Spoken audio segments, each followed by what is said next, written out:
Sometimes the hardest journeys are the ones that teach us the most. On today's episode, we're going to explore autism parenting, resilience, and family love, and jumping in the water even when it's cold.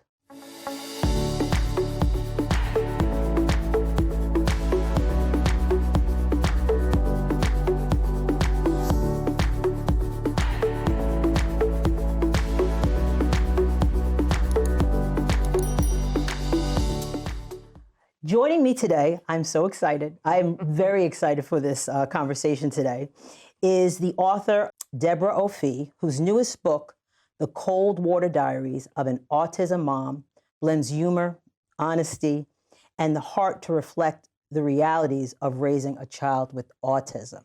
So Debbie, I want to thank you so much for being here. I am so excited to have this conversation. Thank you. I'm so excited to be here. And I got a chance to read your book, and it is, you do such a you masterfully tell the story of your family with a lot of humor and a lot of heartfelt stories, and I'm just really excited to get into it. So after reading Cold Water, I want to make sure I say it right, The Cold Water Diaries of an Autism Mom, one thing that really stayed with me was the bond between your two boys, JT and Ryan.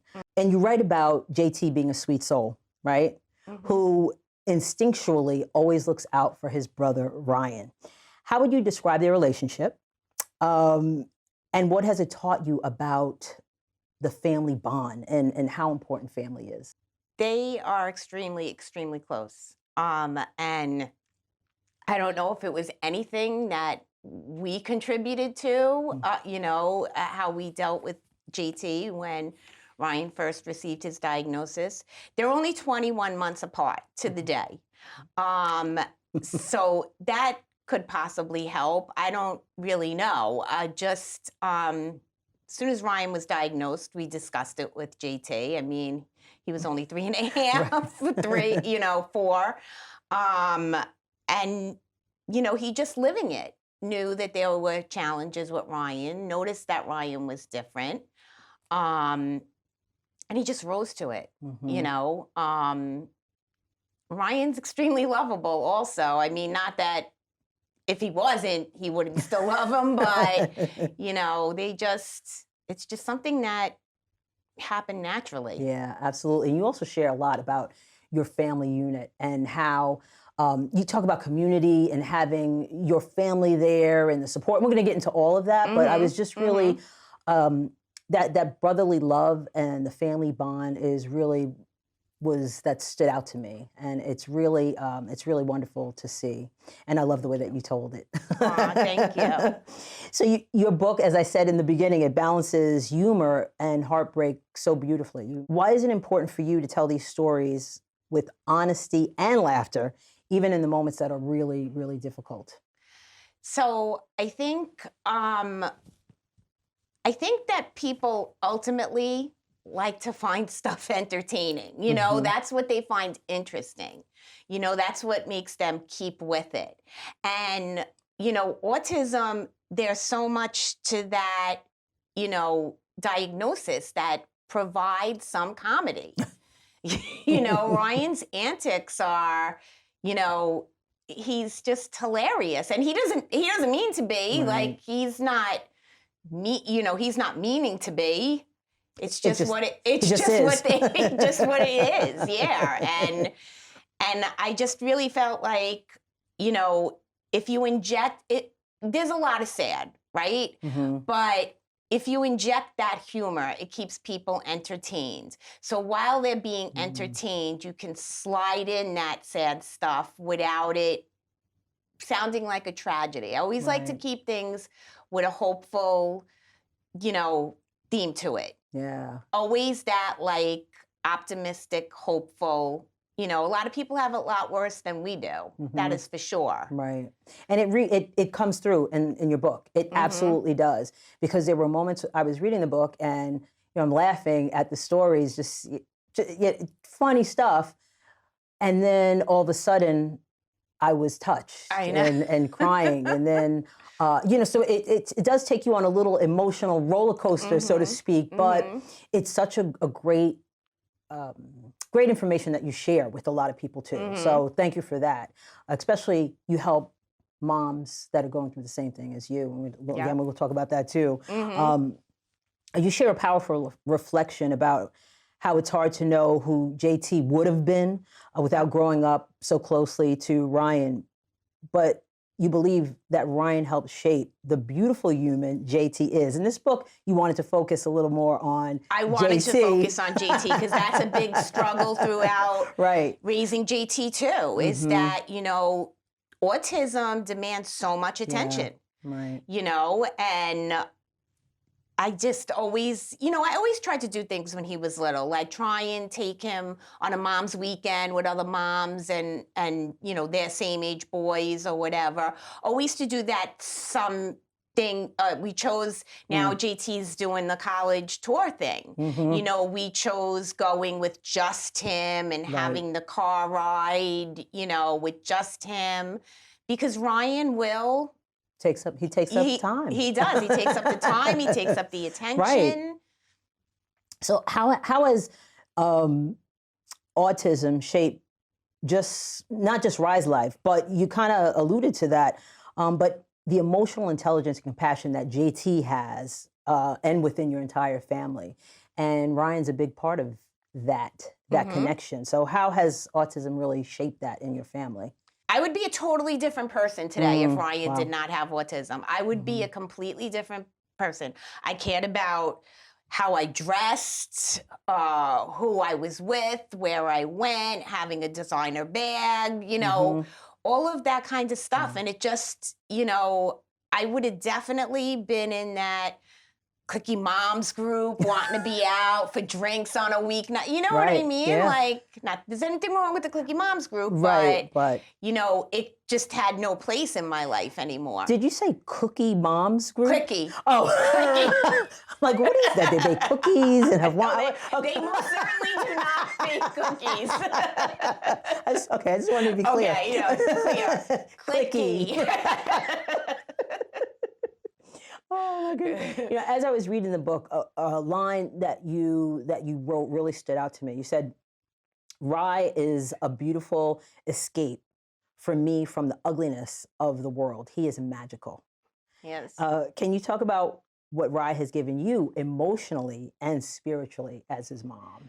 Ryan is magical. I think even a better word would be like mystical. You know, he just is the purest being that's ever walked the face of the earth, with the exception of the other 4 kids in his class. You know, like they're like that. Like they know no evils or ills of the world, and it's very, very obvious, you know, in everything that they do. Right. You also share in the book a clear turning point in your story that where you made the decision to get sober. Yes. And really choosing to be fully present for your family and your children. What led you to that moment of clarity, and how did motherhood influence that decision? So I used to be a party girl. Like I liked going out. We liked having a great time. You know, then we bought the house and the pool and the, you know, friends over and the drinks and I do write in the book that it was actually JT was learning about things about alcohol in school. And he was saying these little things. He had stats and everything else, this kid. And he was coming home one night or another with something. And, you know, I can honestly say now that it was also coinciding with me leaning on it more and more. And not during the party times, but like that Wednesday night when I had a rough day with Ryan, opening that bottle at the end. And I actually remember something very clearly that I did not add in the book, but this really had an effect on me, was that one of the days I said to my husband, oh, it was a day with Ryan today. And he said to me the words, I notice you say that a lot while you're pouring a glass of wine. And I just was disgusted with myself, kind of, because like, am I really going to pin this on this kid's shoulders that has enough, you know, going through enough? Right. And I love the way that you tell the story of your sobriety and how, going to AA meetings, for example, and what that was like for you and how that impacted you and impacts you even today. And it's a journey for everyone going through that. And sometimes you can't name it as alcoholism or so I love the way that you kind of were grappling with even the title of that, but yet you knew that you needed to be sober for yourself. Yeah, I definitely did. I definitely and your did. family as well. Because all I would have needed is for that kid to have met harm somehow, like he was always risking it. Right. And then on top of it, the cops coming to my door and me being half in the bag. Right. Yeah. To say nothing of the guilt for the rest of your days, And, in that, because you mentioned it, during stressful times, you grab a glass of wine, right? How can you talk to moms who may be going through the same thing and struggling with being overwhelmed or coping with things in an unhealthy way? What would you tell them, especially for moms that are, or parents in general, that are parenting children with special needs and them asking for help? So I almost find the alcoholism or the addiction harder to speak about than the autism parenting because when you're an autism parent, you're almost like a hero, kind of. You know what I mean? People appreciate, I mentioned the people in church, people appreciate what you're doing. If even from like a perspective of, thank God it's not me. You know what I mean? That has to deal with that. The alcoholism, there's always a little twinge of judgment to it, And I mean, everybody's getting better at it, but I also never want to I would only discuss the alcoholism with someone that came to me on it because I don't want people to think I'm counting theirs, I'm paying attention to them. You know what I mean? That said, though, so it was extremely hard for me to speak on social media about drinking. So I would just put little things out there. On New Year's Day, I'll do a post usually about drinking. I'll do little hints of it, but people see what they want to see and hear what they want to hear. And I could tell you that I've had to date, now it's over 8 years, 3 or 4 women reach out to me in a private message, and that was their first step.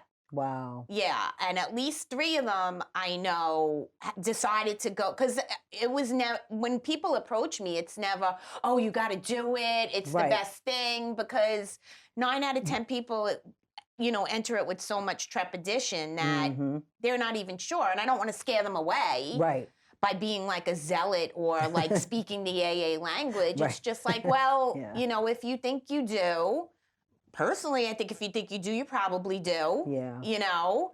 But I don't push. I tell them what worked for me. I tell them I'm available if they would like to try a meeting and they feel awkward going in the first time. But I'm definitely not that like thumper with like sobriety and. But like you said, in your social media post, you put a little something out there. I put a little thing out there, people and whoever that's right. wants to see it, or I'm sure everybody sees it that follows me or that appreciates my post, but whoever relates to it takes what they need from it. Exactly. And that brings me to my next question in reference to you being a true advocate. You really are an advocate for parents with special needs children and just giving them information. You're a sounding board to some as well. Why did you feel it was so necessary for you to not hide what you're going through and help others? Like what was brewing inside you to want to do that work? Well, it's actually not that far off of what the AA like message is, and by the way, the AA and stuff came after that. But it's kind of like you repeatedly heal by going through it again. Like it's just one more level of healing or one more level of being brought back to where you were and realizing how far you came. Because there are plenty of times with Ryan, who could still sound like a toddler and stuff, that you could get frustrated and thinking, Oh, he's always going to be with me. Mm-hmm. He's what's considered a life skills case, Mm-hmm. and that could get sad. Right. But you see the growth when you're Mm-hmm. helping someone that's at the beginning of their journey. Mm. Right. Right. And you can let them know that there is a progression, and everybody, and you mentioned this too, everybody's situation or everybody's child is definitely going to be different in that aspect, but at least you can assist them along the way with resources. I mean, Yes. you're Yes. great for resources and all the information. You talk so much about just different things that are out there for people. And I think sometimes people don't know. Oh, they definitely don't know. Right. They definitely don't know. And I found out all this stuff that's out there from the moms that were like the generation before me. Right. Absolutely. You talk about all the things. And I just want to say, I think you're so awesome in what you do with your children, with Ryan and everything that you do with him, the things you put him in. This kid is more active than me. I know. He's His constantly social going. calendar I'm telling is you. full. I'm telling and you. he also has, he meets different people, and he's in spaces where he feels like part of the family in some situations. And, and that is just, to me, that's amazing. Oh yeah, so, everyone that works with him loves it's amazing. And it's the best amazing. is when I'm in supermarkets or something, it's like, Ryan, how are you? Right. And this was the kid I was worried was going to be excluded because he had autism, And he is Not at fully all. immersed in the community. Oh yeah. And Definitely. it's just beautiful to see. So yeah, well done. Thank you. You mentioned this, parenting a child who may never be fully independent. And you mentioned this, it keeps you up at night. Oh yeah. How do you balance the fear of the future with staying grounded in the present? That is the most difficult to navigate, especially from like positivity standpoint, because I could pity party with the best of them. Believe me, I could. Get me a pint of Haagen-Dazs and a good old day in bed watching Snapped, Right. But I think it's just he's not going to lead an independent life. He's not going to. But I think I also say in the book that I don't see things changing with JT ever. But if they did, where, like I said, I can honestly see a case where JT would tell his wife, oh, I have to get my brother, it's Christmas. And Ryan, who doesn't really articulate much of his feelings, being like inside, oh, I can't believe I have to go to his loud house on Christmas. Like living when he could just stay home with the guys, doing whatever they do. Wants. Yeah, right, exactly. Oh, his mother-in-law's so loud. She wears that perfume. Like I could picture it. Right, yeah, exactly. Because he's like that with us sometimes. Right. He doesn't want to be bothered. It's just like, no. That's great. It's so true. In the title, let's talk about the title of your book, Cold Water Diaries. It clearly carries a deep meaning.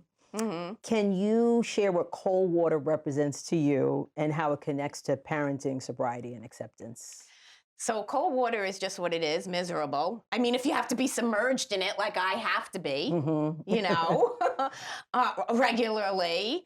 And that's just what it kind of feels like. Like you can't get that warmth sometimes because it's like all encompassing. Yes. Yeah. And I don't even really, I think that that's exactly what happened. I think that I had to get in a pool really, really quickly with Ryan. And I was like, mothers of 12-year-olds all over the world right now don't have to get in this, situation. Right. And this is going to be it indefinitely. I'm going to have to be prepared to jump into this cold pool anytime that it's needed. Right. And it just seemed like such a metaphor for everything else. And the thing about this too is the positivity that you have and the humor that you're able to place around this, even in those tough times, is not something that's overnight. right? No. So it was a daily, I would think, progression. And I would imagine that you're still going through the process. Still going through the process. We just came off Christmas season, and Christmas could be like a little sad. Yeah. You know? Right. When my mom's ever the everything even. But Ryan, you don't know what to get him. Right. So then I went into his room and I saw a few Christmas gifts that he never even unboxed last year. Wow. And I wrapped them back for the number to match GT's. Right. You know, I mean, that could sound awful. I don't know. But like, am I really going to go out and get things when he hasn't even played with last year's stuff? Right, exactly. But to make my mother feel better. That wasn't even for Ryan. He could care less. He's not there counting the gifts. Right. Interesting. And we take Ryan, like we try and have experiences with them. Mm-hmm. We're going to MJ the Musical on Saturday. Oh, fun. Because we had, and our first few shows were autism-friendly shows. Okay. But I wanted Ryan to be the type that was able to go to, you know, Broadway shows and stuff. I wanted him to be versatile. He's going to love it. Yeah, exactly. I know the he's gonna color, love the it. music, the He's gonna love it. dancing, like it's gonna be, it's like an explosion of Right. Yeah, he's gonna love it. stuff that used to horrify him, for the record. You Mm-hmm. know, Right, when the pendulum swung so much the other way. Exactly, but that's because of the work that you and your team have been, and your family have been able to do. I've always surrounded myself with people smarter than me. You know, I've always done that. That's one of the better decisions I made right from the jump was, all right, I don't know anything about this. What do I do? And look at you now. Right? Well, I'll still say I don't know much about autism. I know about one kid that has autism. But what I definitely know about is how moms feel. Yeah. How families feel going through it. Right. And that's the journey that you share in your book so eloquently. So our show is about turning passion into purpose. How has writing and telling your truth transformed your personal experiences into a purpose-driven advocacy for other families?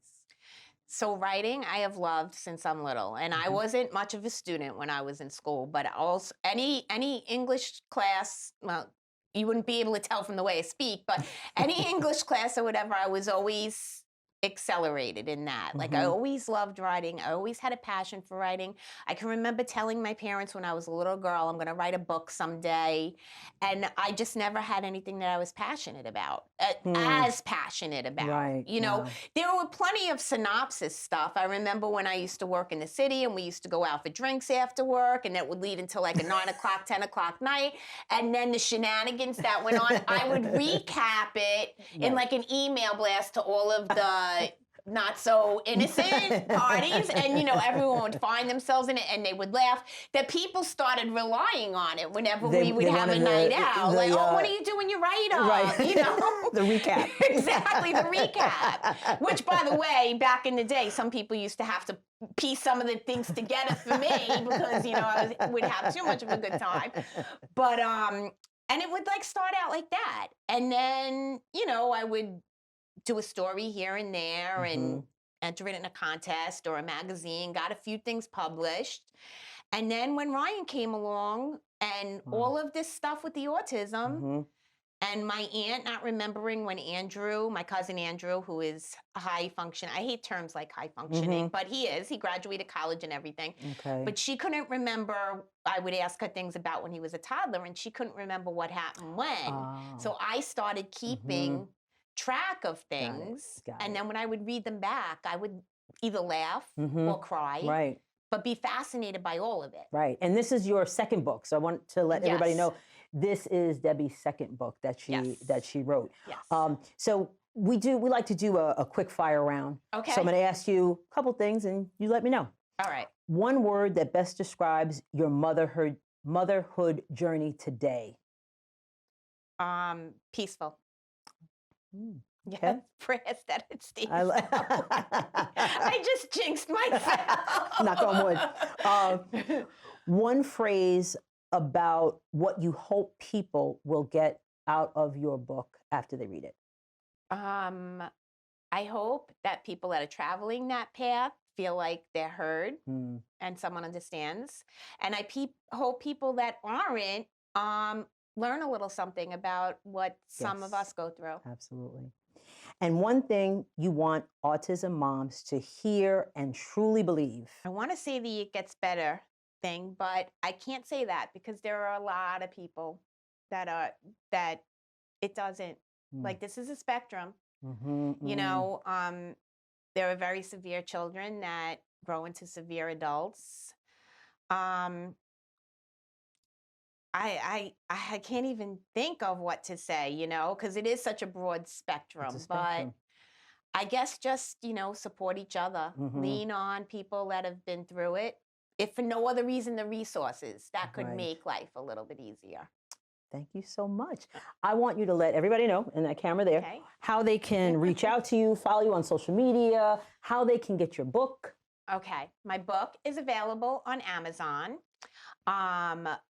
My social media, my Instagram handle, is that what it's If called? that's it. I think so. Is I'm sorry, Jimmy Muscle, which is my first book's name, and I'm so bad with social media in the way of like updating it or anything to even do anything like that. And to reach out to me. At TikTok? Oh, I do have a TikTok. It's called Rock on Ride, but I am, because he loves music. Right. So he follows the music. This particular book was about JT. And I just want to say that without him and my husband, like, they're such, they really are the miracles of it all. Really, I didn't know that either one of them had it in them. Certainly not my husband, who I chose. I'd like to believe I had a little influence on the older one, but you know, it's just, Yeah. it really is. It's a blessing. It really is. It's a blessing. I love them. If it's possible, I love them double each day, just for being there and for rising up. So, what's needed for this little boy? Yeah. Debbie, I want to thank you so much for being I here want to thank you for having and entrusting us with your story and sharing your journey. And guys, you got to make sure that you get to go to Amazon and get Debbie's book. Even if you're an autism family, even if you're not, this book is really just a heartfelt story about family. So I want to thank her for being here so much. Thank you. Thank you, Verdel. Thank you. Thank you. Conversations with Verdel Jones is about inspiring action and turning your passion into reality. So remember, in the words of Maya Angelou, when you learn, teach, and when you get, give. If you enjoyed this conversation, please be sure to share, like, and to subscribe to our YouTube channel so you will never miss an episode. I'm your host, Verdel Jones, and we'll see you next time.